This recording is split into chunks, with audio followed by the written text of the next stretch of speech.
Hello, welcome to a new edition of the Right Wing Populist Podcast. I am the Right Wing Populist. So today I want to talk about Trump and whether or not he's going to bomb Iran. There's been speculation for weeks. We've been sending all these boats and airplanes and all these ridiculous amounts of military equipment to the Middle East, the region where Iran is. And it's led to speculation that are we going to bomb Iran?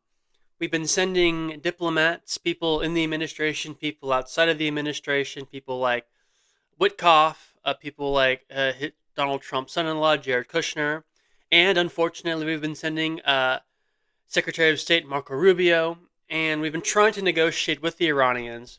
But the question remains: are we going to bomb Iran? And I want to talk about this because I think this is really important, and it goes to the heart of the issue with Trump 2.0. Before we get into it all, I need you to do something for me, folks.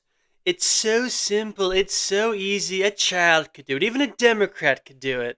That's how easy it is. I need you to subscribe, whether on YouTube, Apple Podcasts, Spotify, wherever you listen to your podcast, it's available. Please subscribe. And if you are listening on the YouTubes, like and comment. It helps a great deal with the algorithm. I would greatly, greatly appreciate it.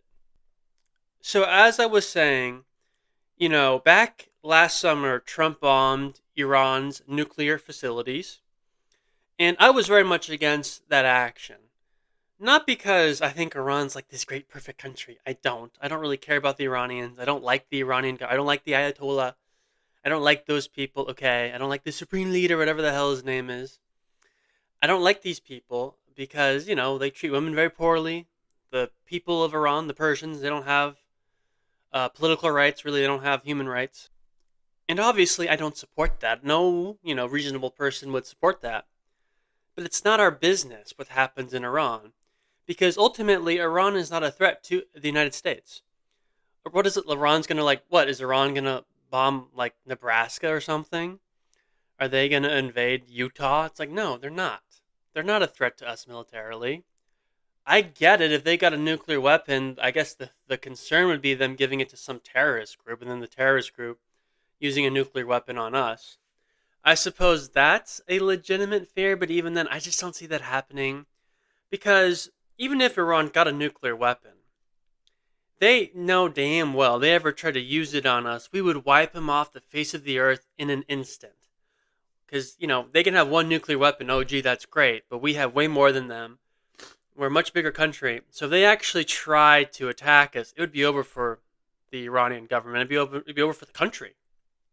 And they know this. So there's no way Iran's an actual military. They're a much smaller country. They're way across the globe from us, separated by many oceans. They're not a threat to us. So why has the United States been so, adversarial towards Iran over the years? Not just during the Trump administration, but under many presidents. There's been this adversarial relationship between the United States and Iran. Well, the reason is because of Israel. Because Iran is Israel's top opponent in the region. They're Israel's biggest, combatant in terms of Israel's influence in the region. Israel wants to be able to maneuver in the Middle East without having to deal with anyone resisting them. Iran is able to resist them. So Israel wants to do regime change. They want a Israel-friendly regime in Iran. But they can't do that without the United States. They need the United States to do it for them, essentially. Israel doesn't have a big enough military to do so. They don't have the will. They don't have the people. So one of Bibi Netanyahu's biggest goals in life has been trying to get the United States to go to war with Iran. Similarly to how what we did in Iraq and Afghanistan, Israel wants us to do the same thing with Iran now. And they've wanted it for many years, not just recently, like I said, for many years, going back to the Bush administration. But presidents, for the most part, have told Israel to fuck off. We're not going to do wars for you, bro. For the most part. However, Trump comes into office the first time, and he does resist going to war with Iran, even though Israel was trying to goad him. But he did attack Soleimani, which was an Iranian general, very well loved in Iran. I'm not defending him, but that's just a fact. Things could have escalated to a war, but thankfully, Iran didn't really retaliate in a serious way. So things did not escalate. We took out this general, and that was over.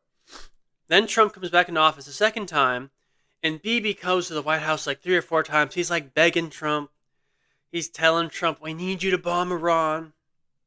And Trump does strike Iran, but it ends up being a very limited strike. It's just the nuclear facility. And Trump claims that we took out all their nuclear capability and that the mission is over, and he gets a ceasefire between Iran and Israel very shortly after. But now, because of these protests that broke out in Iran, there's all this fervor out there, particularly by the warmongers, people like Mark Levin, Ben Shapiro, the Israel Firsters, Dave Rubin, even Bill Maher, like this dumb atheist, like who's been shitting on religion forever. It's like a huge Israel simp. It's so weird. Yeah, Bill Maher, Mark Levin, Ben Shapiro. I wonder all those three have in common. They are all like demanding that Trump has to go back and strike Israel. We have to like defend the protesters. We have to support the protesters. It's like what? Why? Why does the United States have to defend the protesters? What does this have to do with anything?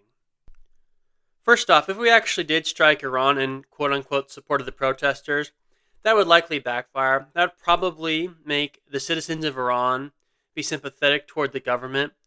Because generally speaking, especially Middle Eastern populations, they don't want the United States to get involved in their affairs. They just don't. Even if they don't like the current government they're under, most of them are not going to want the United States coming in and manipulating their country. Because they've seen what the United States does to other Middle Eastern countries. Look at Iraq. Look at Syria. Look at Libya. Whenever the United States gets involved and tries to manipulate these Middle Eastern countries, chaos breaks out. More chaos than happened before. So why would these Middle Eastern countries, why would the Iranian people want the United States to get involved? They don't want the United States to get involved. Just rationally, if you just look at the history of the United States' involvement in the Middle East, the fact that it always is cucked to Israel, why would the Iranian people, even if they don't like the Ayatollah, even if they don't like the current regime in Iran, why would they want us to get involved? They don't want us to get involved. There's no evidence they want us to get involved. But again, you have Bibi Netanyahu now going back to the White House soon. He's gone to the White House like 6 or 7 times since Trump's been back in office, which is just a record. No foreign government's been to the White House as much as Bibi has been since Trump's gone back into the White House.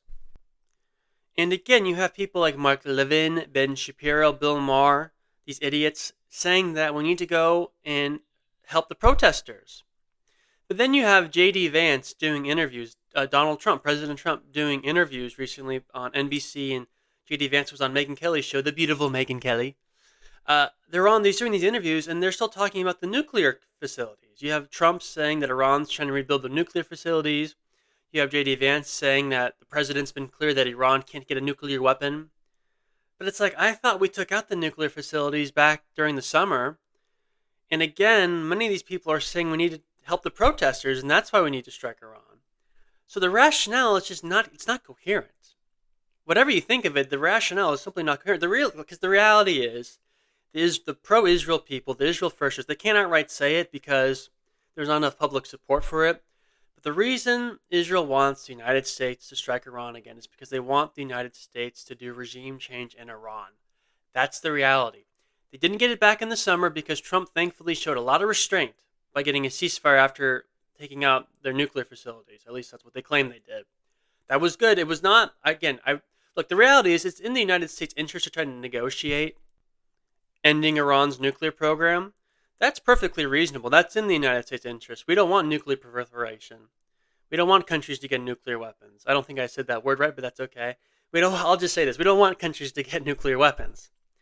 That's perfectly reasonable, but the way to do that is through negotiation. That's what's in our interest, is to negotiate with the Iranians. We can do that. But us negotiating with the Iranians, that's a threat to Israel.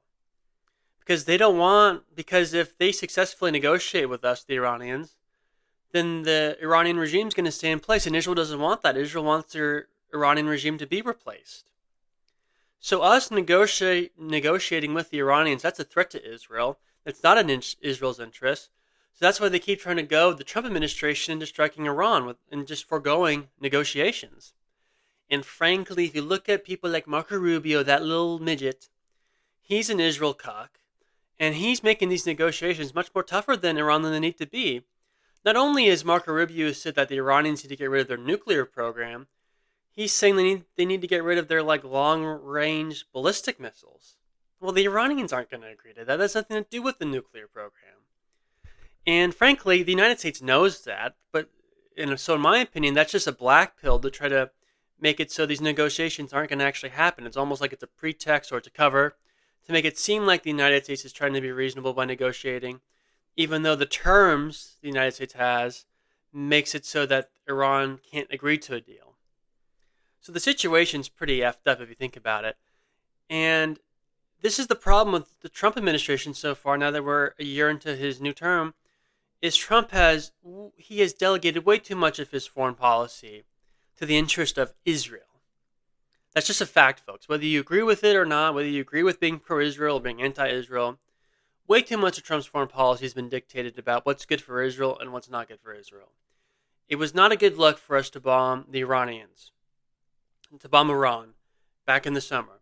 It was not a good look for Trump to hide the Epstein files. And let's be honest, the big reason why he did hide the Epstein files for as long as the Trump administration did was because a lot of the files sort of implicate Israel. I know Robert Murdoch, the owner of Fox News and all these ridiculous outlets like the New York Post.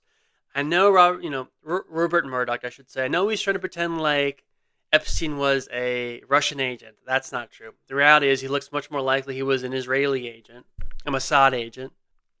That's probably why the Trump administration was so resistant in releasing many of the files. It's just a bad look, and it's a reason why Israel's become such a pariah in the United States is because, number one, they were committing a genocide in Gaza. They were trying to ethnically cleanse Gaza. They keep trying to goad us into their wars that they can't do without us. And it looks like they were working with a pedophile. It's like, why would anyone want to support Israel at this rate? This is insane. It's like having a friend that's like a drug addict, wife beater. It's like, why is he your friend at that point? So, our relationship with Israel is way too out of whack. And this is a test for Trump. Is he actually America first? If he's actually America first, he will not strike Iran. He will actually negotiate a deal between us and the Iranians, which you can do.